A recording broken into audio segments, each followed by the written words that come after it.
विद्यार्थियों, आपने पहले रंध्रों के प्रकार, रंध्र बहुलता, रंध्रांक और विभिन्न प्रकार के रंध्रों के प्रकार के बारे में पढ़ा था। अब हम बताएंगे कि कोई भी रंध्र, ये टॉपिक है रंध्रीय गति, स्टोमेटल मूवमेंट। रंध्रीय गति से मतलब है कि रंध्र कब बंद होते हैं और कब खुलते हैं। रंध्रों के खुलने व बंद होने की प्रक्रिया को क्या कहते हैं? रंध्रीय गति कहते हैं। तो वास्तव में कोई भी रंध्र कब खुलता है? रंध्र ध्यान रखनी है, जब कोई कोशिका जल अवशोषित कर फूल जाएगी तो रंध्र खुल जाएंगे, और जल को बाहर निकाल देगी, फ्लैसिड हो जाएगी, सिलत हो जाएगी तो रंध्र बंद हो जाएंगे। अब ध्यान रखनी है, रंध्र के बंद होने और खुलने में दो प्रकार की कोशिकाओं का रोल रहता है। एक प्रकार की कोशिका होती है गार्ड सेल, जिसे रक्षक कोशिका, और एक दूसरी होती है सहायक कोशिका, जिसे एसेसरी या सब्सिडरी सेल कहते हैं। ध्यान रखनी है, यहाँ रंध्र के बंद होने और खुलने में अगर हम इस रंध्र की वास्तविक संरचना पढ़ें तो ध्यान रखनी है, रंध्र का मतलब है उसमें सहायक कोशिकाएं, रक्षक कोशिकाएं और रंध्र छिद्र शामिल है। स्टोमेटा से मतलब केवल रंध्र नहीं है, केवल छिद्र नहीं है, ध्यान रखनी है, और अलग रहता है। अब हम संरचना देखते हैं। देखो बच्चों, जैसे नंबर 1 और 2, ये कोशिकाएं 2। आप इस बाहर को भूल जाए, केवल ये दो कोशिका देखो, केवल 1 और 2 ये कोशिकाएं देख रहे हैं। इनके बीच में जो छिद्र है उसे रंध्र छिद्र या रंध्रपोर कह रहे हैं। ये 1 और 2 कोशिकाएं रक्षक कोशिकाएं, गाढ़ कोशिकाएं कहते हैं। अब इनके बाहर A, B, C, D ये जो कोशिकाएं बाहर, इन्हें सहायक कोशिका सब्सिडरी सेल कहते हैं। अब अगर हम रक्षक कोशिकाओं में देखें, देखो बाहर की ओर जो भित्ति है, आउटर वॉल पतली है, और जबकि अंदर की जो भित्ति है, ये जो दिख रही है मोटी काली, ये आंतरिक भित्ति है, इनर वॉल।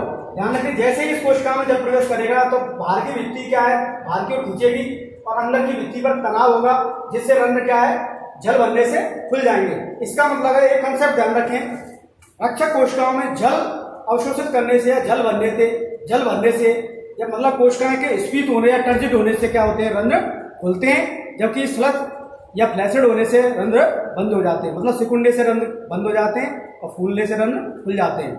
अब देखो, रंध्रीय गति 4 प्रकार की होती है। प्रकाश सक्रिय, मतलब कौन कारक रंध्रों की गति को प्रभावित करता है, बंद होने और खुलने को, उस आधार पर 4 प्रकार की है। प्रकाश सक्रिय, इसमें क्या होगा, प्रकाश रंध्रों के खुलने और बंद होने को प्रभावित करेगा।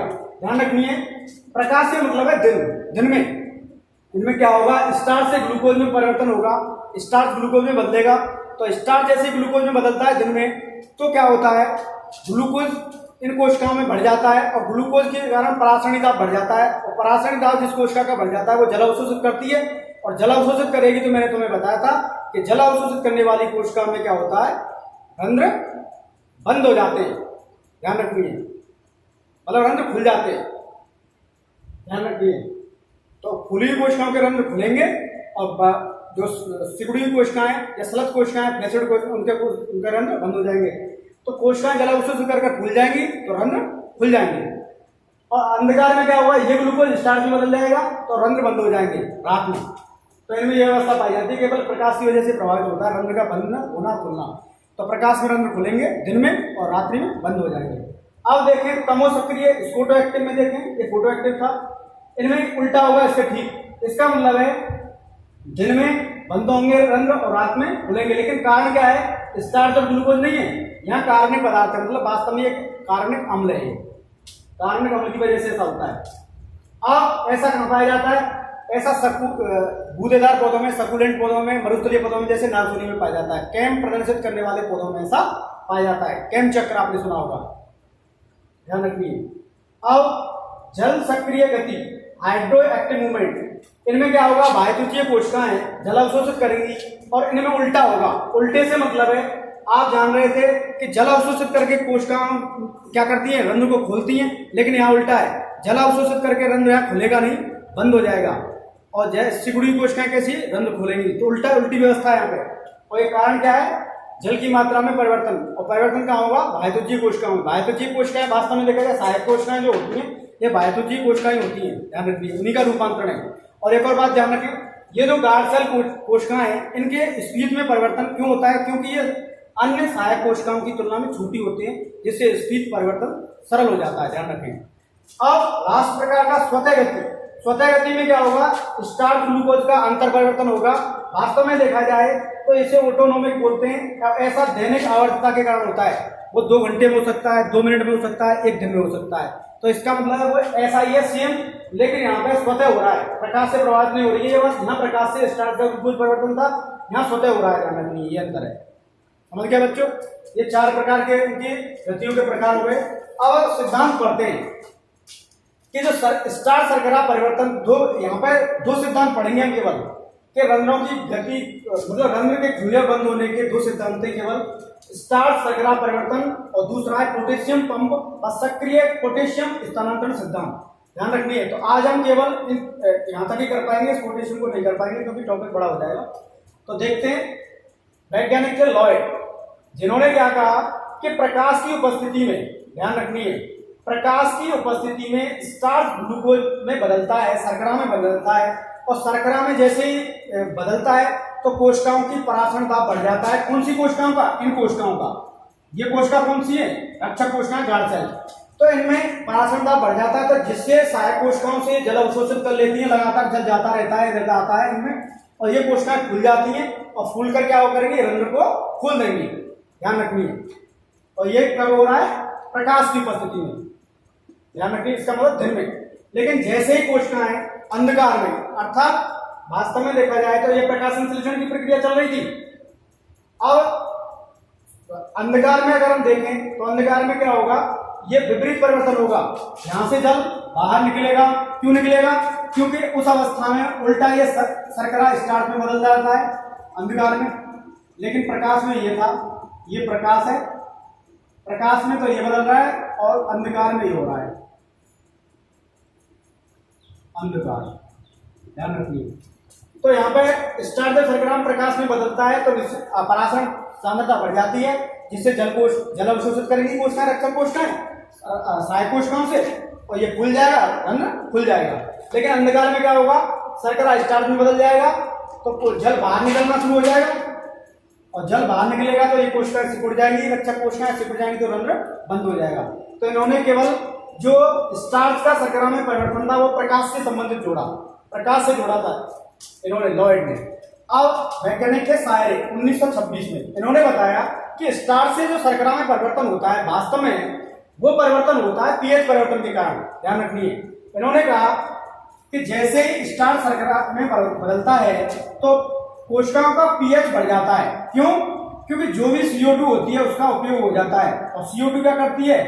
अम्लीयता बढ़ाती है, और अम्लीयता बढ़ने का मतलब है पीएच कम। लेकिन CO2 यूज हो गई, ध्यान रखिए, CO2 पीएच को क्या करती है? कम, और पीएच कम का मतलब है अम्लीयता, अम्लीयता बढ़ना। तो जैसे ही प्रकाश के ऊपर, ध्यान रखिए, पीएच कहने का मतलब पीएच बढ़ने पर, और पीएच कब बढ़ेगा? जब CO2 का प्रकाश संश्लेषण में उपयोग हो जाएगा तो पीएच कम हो जाएगा। तो कहने का मतलब पीएच, ध्यान से सुनो, पीएच बढ़ना, पीएच कब बढ़ेगा? जब क्षारीयता बढ़ेगी, और क्षारीयता कब बढ़ेगी? जब CO2 की मात्रा नहीं होगी। तो CO2 गई कहाँ? CO2 प्रकाश संश्लेषण में यूज हो गई। अब मान, और CO2 करती क्या है? अगर होती तो मान लो प्रकाश संश्लेषण में उपयोग नहीं होती तो CO2 क्या करती? पीएच को कम करती, अम्लीयता बढ़ा देती, और अम्लीयता बढ़ने से क्या रहता? उल्टा प्रभाव रहता। इसका मतलब है, उल्टा से मतलब है शर्करा स्टार्च में बदल जाती। लेकिन हम यहाँ पीएच बढ़ना बता रहे हैं। जैसे ही पीएच बढ़ेगा तो क्या होगा? ये शर्करा स्टार्च में बदलेगी और परासरणी सांद्रता इन कोशिकाओं की बढ़ जाएगी। इसका मतलब ये जल अवशोषित करेंगी और खुली कोशिकाओं का क्या होगा? मतलब स्फीत होंगी तो रंध्र खुल जाएगा। लेकिन जैसे ही कब अंधकार की अगर हम बात करें, ये अंधकार में पीएच से संबंध जोड़ें तो ध्यान रखें, अंधकार में क्या होगा? ये जो CO2 है ये रह जाएगी, प्रकाश संश्लेषण यूज नहीं होगी तो अम्लीयता बढ़ेगी, और अम्लीयता बढ़ेगी तो इसका मतलब पीएच का मान लगभग 5 होगा अंधकार में, और दिन में क्या होगा? 7। तो इसका मतलब है इसमें उल्टा प्रक्रिया होगी कि शर्करा का स्टार्च में परिवर्तन होगा तो रंध्र क्या हो जाएंगे? बंद हो जाएंगे। देखो ध्यान से सुनो, ये कह रहा है कि स्टार्च ग्लूकोज 1-फॉस्फेट में बदल जाएगी अकार्बनिक फॉस्फेट से जुड़कर। पीएच ज्यादा है तो इसका मतलब CO2 यहाँ पे कम है, CO2 कम है तो इसका मतलब क्षारीयता बढ़ गई है, क्षारीयता बढ़ गई तो स्टार्च फिर बदल रहा है ग्लूकोज 1-फॉस्फेट में। लेकिन जैसे ही पीएच 5 हो जाता है, इसका मतलब CO2 अंधकार की बात कर रहे हैं, तो ये स्टार्च में बदल जाता है। तो यहाँ पे केवल ये ध्यान रखें, इन्होंने ये बताया था शायरी ने कि स्टार्च अकार्बनिक फॉस्फेट के साथ पीएच बढ़ने पर अर्थात क्षारीयता बढ़ने पर ग्लूकोज 1 फॉस्फेट में बदल जाता है, जिससे रक्षक कोशिकाएं जल अवशोषित करती हैं। जल अवशोषित करेंगी तो वो फूल जाएंगी, और फूलेंगी तो क्या होगा, ये बाहर अंदर की भित्ति पर दबाव पड़ेगा और खिंचाव पड़ेगा, और खींचेगी वो बाहर की तरफ और रंध्र खुल जाएंगे। बस इन्होंने यही बताया था। इन्होंने पीएच से संबंध। अब है स्टीवर्ड 1964। स्टीवर्ड ने क्या बताया, स्टीवर्ड ने एक बात बोली थी कि अकार्बनिक फॉस्फेट और ग्लूकोज 1 फॉस्फेट दोनों की सांद्रता बराबर है, दोनों की सांद्रता बराबर है। तो इसका मतलब है इस परिवर्तन से कोई खास प्रभाव नहीं पड़ेगा। ये जो परिवर्तन लॉयड ने बताया था, ये मतलब शायरी ने बताया था। तो स्टीवर्ड क्या कह रहे हैं, ये जो परिवर्तन है इससे कोई प्रभाव नहीं पड़ेगा, इससे सांद्रता पर कोई प्रभाव नहीं पड़ेगा। तो प्रभाव कब पड़ेगा, ये कह रहे हैं कि आगे की प्रक्रिया में ग्लूकोज 1 फॉस्फेट ग्लूकोज और कार्बनिक फॉस्फेट में बदल जाएगा, जिससे सांद्रताएं बराबर होंगी। इसका मतलब सांद्रता बढ़ जाएगी, और सांद्रता बढ़ने पर ग्लूकोज और 1 फॉस्फेट और कोशिकाएं क्या करेंगी, रक्षक कोशिकाएं जल अवशोषित करेंगी। जल अवशोषित करेंगी तो अंदर की भित्तियां क्या करेंगी, बाहर की ओर खींचेंगी, और बाहर की ओर खींचने से ये रंध्रपोर खुल जाएगा। तो ध्यान रखिए, एक बार मैंने दोहरा देता हूं। तो लॉयड बता रहा था 1908 में, उन्होंने बताया कि प्रकाश में शर्करा जो स्टार्च है शर्करा में बदल जाती है, तो परासरणी सांद्रता बढ़ जाती है। प्रकाश में परासरणी सांद्रता किसकी, रक्षक कोशिकाओं की। तो जल अवशोषित करेंगी, जल अवशोषित करेंगी तो फूलेंगी, और फूलेंगी तो क्या होगी, उनमें रंध्र खुल जाएंगे तनाव की वजह से। शायरी ने बताया था कि पीएच बढ़ने से, अर्थात पीएच बढ़ने से क्या होगा, स्टार्च शर्करा में बदलेगा। स्टार्च शर्करा में बदलेगा तो परासरणी सांद्रता बढ़ेगी, और परासरणी सांद्रता बढ़ेगी तो निश्चित रूप से रंध्र खुल जाएंगे। अगर पीएच कम हो गया तो शर्करा स्टार्च में बदल जाएगी, तो क्या हो जाएगी, कोशिकाएं सिकुड़ जाएंगी और रंध्र बंद हो जाएंगे। लेकिन स्टीवर्ड ने कहा था 1964 में कि स्टार्च का अकार्बनिक फॉस्फेट से क्रिया करने के बाद ग्लूकोज 1 फॉस्फेट बनता है। ग्लूकोज 1 फॉस्फेट और अकार्बनिक फॉस्फेट की सांद्रता में कोई अंतर नहीं है, जबकि आगे की प्रक्रिया होगी ग्लूकोज 1 फॉस्फेट, ये ग्लूकोज 1 फॉस्फेट टूटेगा ग्लूकोज अकार्बनिक फॉस्फेट में, जिससे सांद्रता रक्षक कोशिकाओं की बढ़ जाएगी, और रक्षक कोशिकाओं की सांद्रता बढ़ते क्या होगी, वो जल अवशोषित करेंगी, और ये मोटी भित्ति बाहर की ओर खींचेगी, जिससे रंध्र खुल जाएंगे। तो इन्होंने ये बताया था। ध्यान रखें, रंध्रों के बंद होने के लिए वास्तव में एटीपी की आवश्यकता रहती है, जो कि श्वसन से प्राप्त होती है। तो बच्चों, आप समझ चुके हैं कि रंध्रों की जो गतियां हैं कितने प्रकार की होती हैं, और रंध्रों गति को समझाने के 2 सिद्धांत हैं। कल हम पोटेशियम पंप व सक्रिय पोटेशियम स्थानांतरण सिद्धांत को पढ़ेंगे। तो बच्चों, आप समझ चुके हैं इसमें क्या है। कोई भी कंफ्यूजन हो आप कमेंट कीजिए, पूछिए, कुछ भी कोई भी समस्या हो आपकी। थैंक यू बच्चों, इस टॉपिक को यही समाप्त करते हैं।